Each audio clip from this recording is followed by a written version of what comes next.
Ven ustedes el cartel que anuncia la última de las tertulias en tierras de Isabel la Católica. Homenaje, fin de curso, a los poetas y rasodas. Con esta tertulia de este próximo jueves concluyen el curso hasta después del verano. Y si hablamos de las tertulias, tenemos que hablar con la persona que coordina conjuntamente con Mariano García Pásaro y con José María Lara estas tertulias, y no es otro que Alfonso Hernández. Alfonso, buenas noches. Muy buenas noches. No sé si con tristeza o con alegría llegan al final de las tertulias literarias de esta edición 2022. Con alegría por una razón muy clara, porque llevamos más de 25 años y llevamos más de 250 sesiones que se han ido realizando. Creo que es un hito muy importante que a través de los tres tenores, como tú muchas veces nos bautizas, pues hemos ido andando y recorriendo distintos caminos, con distintas entrevistas, con distintos personajes, con distintos temas, y la verdad creo que es un honor haber llegado a más de 250 sesiones, y qué mejor que hacer un homenaje a nuestros poetas, a nuestros rasodas, que han ido participando de una forma, pues yo diría que asidua, a pesar del parón que hemos tenido que sufrir todos de una forma determinada, ¿no? Y entonces, bueno, pues siempre lo bonito en la vida es terminar, pero tener fuerza para volver a empezar. Entonces, esto es un hasta luego.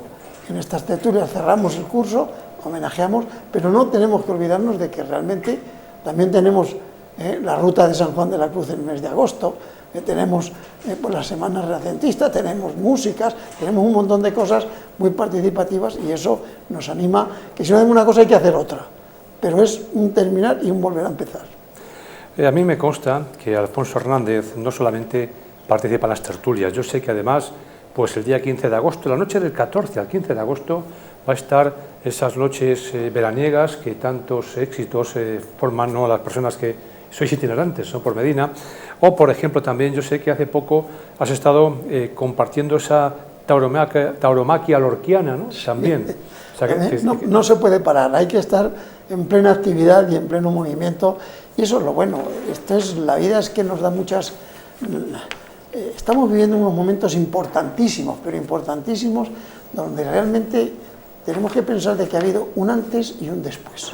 Si no somos capaces de haber aprendido de todas estas pandemias y de todas estas cosas, creo que no hemos adelantado nada. Desgraciadamente, unos se nos han ido, amigos, familiares, y otros hemos supervivido a pestes, a todo esto que ha venido y que seguirá viniendo. Entonces, hay que luchar contra todo esto, y por lo menos, ¿a qué hemos venido a este mundo? Oye, Alfonso, la palabra homenaje, a mí, bueno, pues me insinúa dos vertientes. Por un lado, personas, y haces un homenaje a personas con una cierta edad, con un reconocido ya trayectoria, ¿no? Y otra, me suena un poco a despedida, ¿no?, la palabra homenaje, porque haces un homenaje a una persona que esté, a un médico que acaba de doctorarse, pues no es ningún homenaje, ¿no? Es un homenaje al médico que ya tiene una trayectoria, veterano, o que ya deja el trabajo, ¿no? Es que esa es la impresión que nos damos de que ya, cuando te hacen un homenaje, ya parece que ya estás fuera de serie, y además siempre se hacen los homenajes generalmente cuando hemos fallecido. ¿Sí? Yo creo que no, es decir, y esto no es un homenaje, esto es un reconocimiento a la labor que se ha hecho durante este tiempo, ¿no? Lo que pasa es que tenemos un lenguaje y tenemos un maravilloso un castellano que tiene tantos adjetivos, que dices, un reconocimiento, pues dice, bueno, estoy esperando que me reconozcan algo, ¿no? El homenaje, pues es la labor de un poeta, la labor de un rasoda, la labor de una participación, y además creo que es importantísimo. Y tú que hablabas de gente mayor, eso es una deuda que tenemos con nuestros mayores, aunque los que somos nosotros, hay gente mayor, quizá a lo mejor soy uno de los más mayores, pero no somos capaces de reconocer a nuestros mayores el trabajo que han realizado.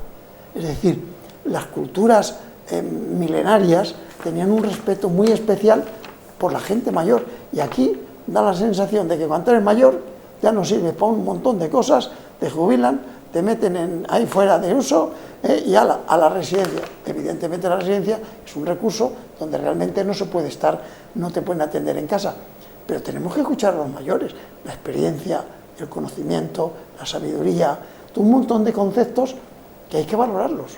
Y nosotros, bueno, ha llegado solamente la jubilación, muchos a los 50 años, y a vivir 2 días. Ni tu caso ni el mío llevamos a gala pues el hacer cosas y seguir participando. Y yo creo que eso es una maravilla que tenemos que concienciarnos, y que mientras seas útil a los demás, tendrás vida intensa. Estabas contando, Alfonso, escuchar a nuestros mayores.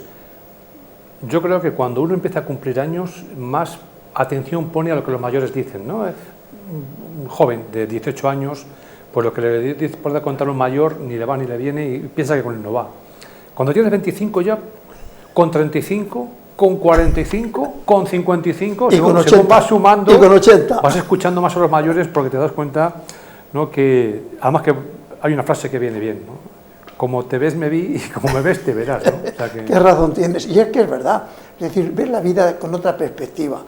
Claro, ¿qué tiempos, aquellos tiempos pasados? Bueno, cualquier tiempo pasado dicen que fue mejor, evidentemente. Tenías una edad determinada, tenías otros proyectos, pero yo creo que la perspectiva de la edad te permite ver la vida con otra filosofía, te permite ver la vida con otros sentimientos, con otra intensidad distinta.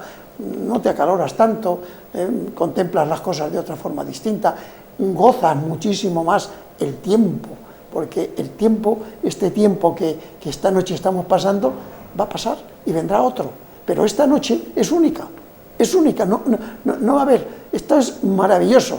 Mañana será otro día, si llegamos, Dios quiera que sí, pero pasado mañana y el otro, lo que entonces es que vivir el momento, y en eso tenemos muchas virtudes y muchas cosas que tenemos que valorar. Después tenéis un problema sobre las virtudes.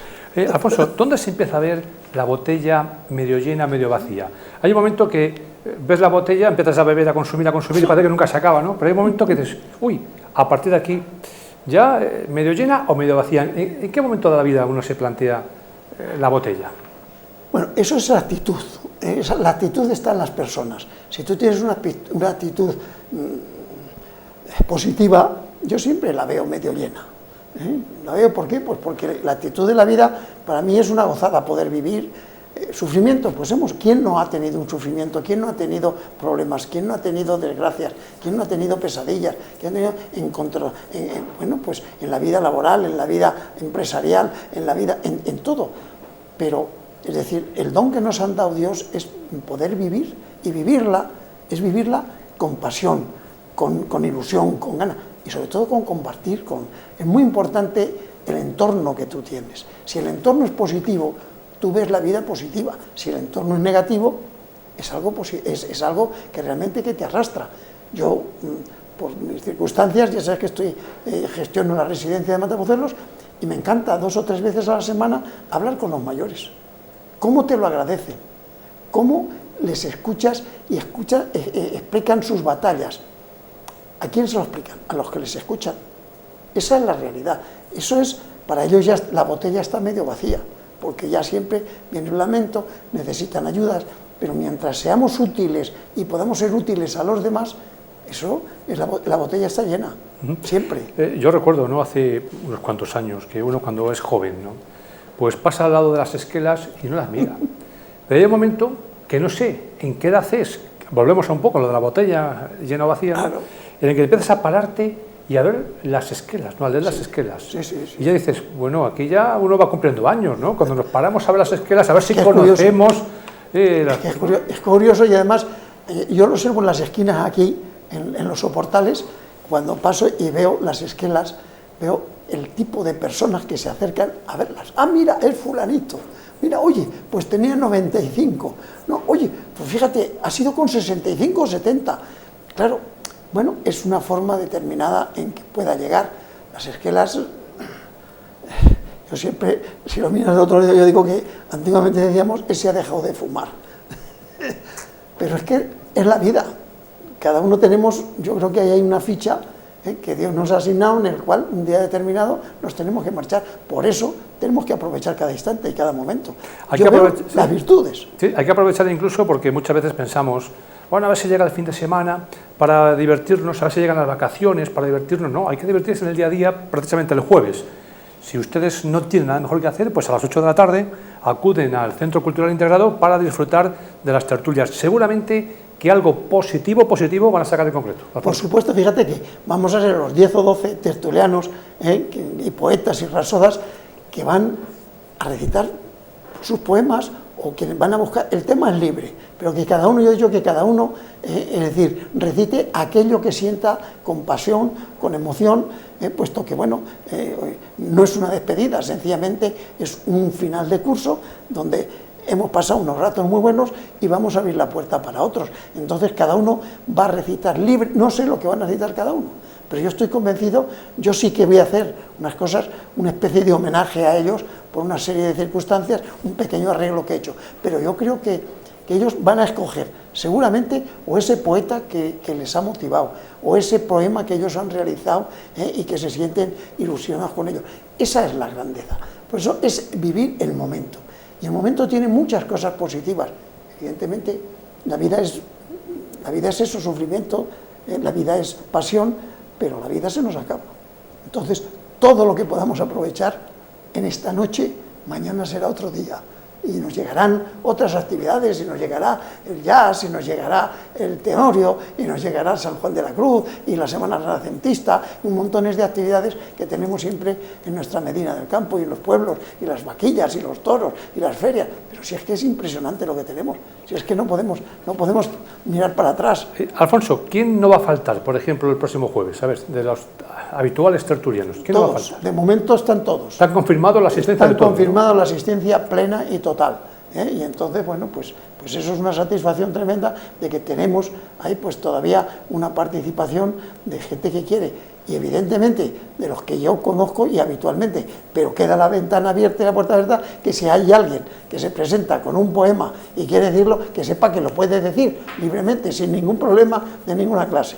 Es decir, que sienta esa emoción de poder recitar un poema, que está totalmente invitado. Esas son las tertulias literarias. Alfonso, ¿notáis ausencia todavía, personas que tienen cierto miedo, ¿no?, todavía al tema del virus?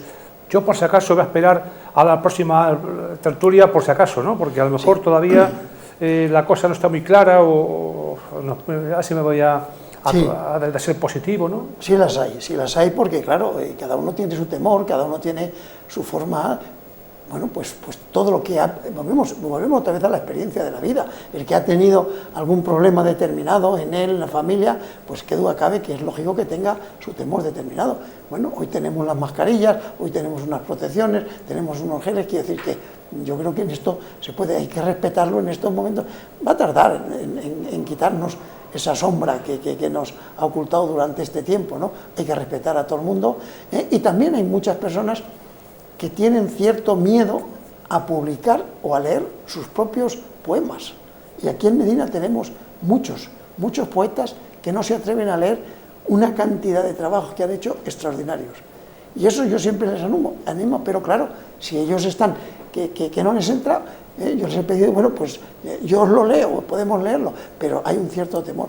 Bueno, eso forma parte de la vida determinada. Y eso son las virtudes que te decía. Tú fíjate, hemos estado haciendo algunas cosas de un poemario de Kalahari, del desierto de Kalahari a Atapuerca, de José González Torices, y entonces en uno de ellos pues venía reflexionando un poco de las virtudes. Y aquí hablamos evidentemente del paso de un desierto. ¿Quién no ha pasado un desierto? Pues todos hemos pasado un desierto de una forma o de otra. Y a Atapuerca llegaremos de una forma o de otra, también vamos a llegar. Entonces, ¿cómo llegan? Dice las virtudes, dice, quien roba las virtudes de otros seres, a sí mismo se roba. Quien cierra la puerta a los besos del aire, su puerta cierra. Quien quiera deslumbrar sin tener vela, vive en la sombra del búho y la serpiente. Quien roba a los dioses el fuego más sagrado, se quedará su vida sin estrellas. Aunque se viva en el desierto de Kalahari, rodeado de leones y alacranes, entre cañones e iras, entre odios y blasfemias, siempre hay tiempo para sembrar hogazas en las lágrimas del hambre silenciosa. O si no, que lea El llanto de las virtudes, ni más ni menos que de Antonio Machado. Tú fíjate qué cosa más maravillosa, hablando de las virtudes, ¿no? Y ahí tienes todo, el alacrán, el vicio, el desierto, y al final terminas en Atapuerca, que tardemos en llegar. Alfonso, te estoy escuchando atentamente y te escucho tanto aquí cuando estás con nosotros como en otros lugares, otros auditorios y demás. ¿Desde cuándo salió en Alfonso Hernández esa vocación, ¿no? Ya no por escribir, sino por recitar, porque son dos cosas diferentes? Tú antes comentabas que hay gente que escribe, pero luego no puede recitar. Tú, en cambio, escribes y recitas. ¿Desde cuándo nació en ti esa inquietud? Yo la verdad es que esto, desde mi madre que murió con 105 años, le encantaba recitar poesías, y además con una memoria extraordinaria. Creo que tú una vez la escuchaste. Fíjate, me vas a permitir que haga un matiz aquí. La madre de Alfonso ha sido la persona más longeva que yo he entrevistado, porque el día de su cumpleaños estuve yo, fuimos con las cámaras, estuvo recitando, además. Estuvo recitando el 2 de mayo. Sí, estuvimos ahí, la estuvimos entrevistando, la persona más longeva que he entrevistado. Y tenía una memoria prodigiosa, y me acuerdo que recitó el 2 de mayo de un tirón, se equivocó y terminó diciendo, me he equivocado en una cosa. O sea, con una memoria prodigiosa, y la encantaba. Bueno, eso ya me vino por eso. Luego después he tenido la suerte de estar pues rodeado de poetas, de rasodas, con Ángel María de Pablo, el grupo de rasodas y poetas de los Caballeros de Olmedo. En fin, hemos tenido pues la suerte de una serie de actores. Nuestro querido amigo que falleció, que hacíamos en Madrigal, pues todo aquello que era un verdadero maestro enseñándonos determinadas obras que hizo aquí en Medina, Lavado y en montones de cosas. Bueno, pues todo esto he tenido la suerte de estar al lado de personas que he aprendido de ellos, y sencillamente pues es cuando recitas, el poema lo escribe el poeta y lo escribe con su sentimiento, pero después hay que transmitirlo con pasión, con emoción, y eso es lo que transmite un poco todo este tipo de cosas. O sea, que es un poco el entorno, ¿no? El entorno en el que vives y el entorno en el que te mueves, ¿no? Te condiciona. Es un poco el que te va marcando ese camino para decir, mira, pues esto es lo que me gusta. Te condiciona. Y luego después he tenido la suerte, pues, ¿no?, de que mi trabajo era, pues, dirigir pues, grupos determinados, básicamente eran de una empresa que tenía, y entonces, pues bueno, era un tema de dirigirte al público siempre de una forma positiva, de una forma elocuente, de una forma que pudieras llegar. Alfonso, ahora que estás comentando un poco tu vida, ¿no? Tú has vivido siempre prácticamente en Barcelona. 40 años en Barcelona. 40 años, media vida en Barcelona, ¿no? ¿También te ha podido marcar, por ejemplo, esa vida de haber vivido siempre en Pozaldez? A lo mejor no estarías ahora vinculado, o al contrario, si llegas a vivir siempre en Pozaldez, ahora estarías un paso más adelante, ¿no?, dentro del mundo. Yo estudié aquí el bachiller, ¿no?, y a los 17 años y medio pues me fui ya a Barcelona, y había que empezar de nuevo, porque mi padre decía, bueno, pues al campo, y el campo, digo, bueno, pues después del bachiller, a mí el campo me resbalaba un poco, y entonces, pues en aquella época, o el que no se iba a Bilbao, se iba a Barcelona o se iba a Madrid. Bueno, yo me fui a Barcelona y me puse a trabajar al día siguiente que llegué, y empecé a trabajar y empecé estudiando. Allí hice la convalidación del peritaje textil, yo aquí era agrícola, y bueno, me fui metiendo en el mundo textil, hice diseño, hice algo de dirección comercial, en aquella época hice marketing, que evidentemente éramos 12 los que hacíamos los sábados y los domingos haciendo marketing en Barcelona. Aprendí, éramos 12, pero 12 que, bueno, son empresas punteras, entre ellas, por ejemplo, el dueño de los hoteles NH, que casi nada, y ahí están. Y entonces aprendimos muchísimo, te estoy hablando en los años 80, hacer marketing en aquella época. Y bueno, después tuve unas empresas, empecé a viajar por el mundo entero, en tema comercial, siguiendo estudiando, y luego después, pues la última empresa, pues yo tenía una empresa donde tenía la obligación de dirigirme a un montón de grupos de personas para la venta, y había que motivarlas. Y eso también lo aprendí en Estados Unidos, y eso pues me ha ido creciendo y dando ahí un poco de conocimiento, de saber que transmitir a los demás es importante. Es importante porque, a ver, cuando tú ves un auditorio y ves que uno se empieza a mover y que uno tose y qué tal, pues ya ves que lo que estás diciendo está limitado. O toses, ahora utilizan unas técnicas con los de marketing que cuando ven un poco hacen una especie de explosión para que la gente despierta. Yo creo que a eso yo no he llegado nunca. Estoy escuchando atentamente a Alfonso porque me encanta, ¿no?, escucharle, pues, porque ha tenido una vida que para mí ha estado marcada, pues, por el éxito, yo creo, Alfonso, ¿eh? Éxitos y fracasos, evidentemente, se tiene de todo, es decir, la vida empresarial es muy dura y muy difícil, y en aquellas épocas, pues, es decir, no han sido fáciles. Yo aproveché unos años muy buenos, una coyuntura extraordinaria, pero también tengo que reconocer que también se terminó la crisis después de las Olimpiadas. Aquello fue un tema muy duro, y fue cuando me vendí yo ya la empresa, ¿no? Y entonces, pues, ya, bueno... Si hablamos año 82. Hablo yo me lo vendí en el 93. 93. Era una venta... Pues me estaba equivocando, fue Mundial 82, Olimpiadas 92. 92 las Olimpiadas. Sí, sí, sí. Y aquello fue, pues bueno, un boom tremendo. Fue el cambio de Barcelona, donde se abría el mar, donde, bueno, las Olimpiadas fueron un giro totalmente en Barcelona tremendo. Y después se pagó las consecuencias, bueno, porque se acababa un ciclo, lo mismo que estamos ahora en este momento. Se está acabando un ciclo y estamos empezando otro. Es decir, a través de una pandemia, a través de lo que quiera, pero son ciclos determinados que eso marcan a las personas. Es decir, hoy tenemos una gran información, yo diría que un abuso de información que no se recicla lo suficiente. Y eso no nos han enseñado, o por lo menos a la juventud de ahora, yo hablo de 35 para abajo, es unas generaciones que tienen que estar muy bien preparadas porque es un aluvión de información que no se digiere. Y eso... O eres capaz de cribar y sacar un poco en limpio, o te puede. Hoy hay unas noticias y mañana se ha olvidado. ¿Por qué? Si es importante, de esa noticia hay que sacar lo positivo o lo negativo, extrae lo bueno. Entonces, hoy hay unas herramientas que han venido que no han venido para pasar un rato, han venido para quedarse. Y hay que saberlas utilizar. Y esa información bestial que tenemos en todos los sentidos, eso es un poder. Oye, me estabas comentando Barcelona. ¿Tú notabas una diferencia cultural cuando estabas en Barcelona? Cuando venías me imagino que todos los meses de agosto vendrías a Pozaldez a la fiesta del pueblo, ¿no? Como todo Pozaldez. Totalmente, ¿no? pero fíjate tú que, hombre, me has hecho ahora recordar un montón de cosas. La primera semana cultural que empezamos en Pozaldez fue en el año 1986.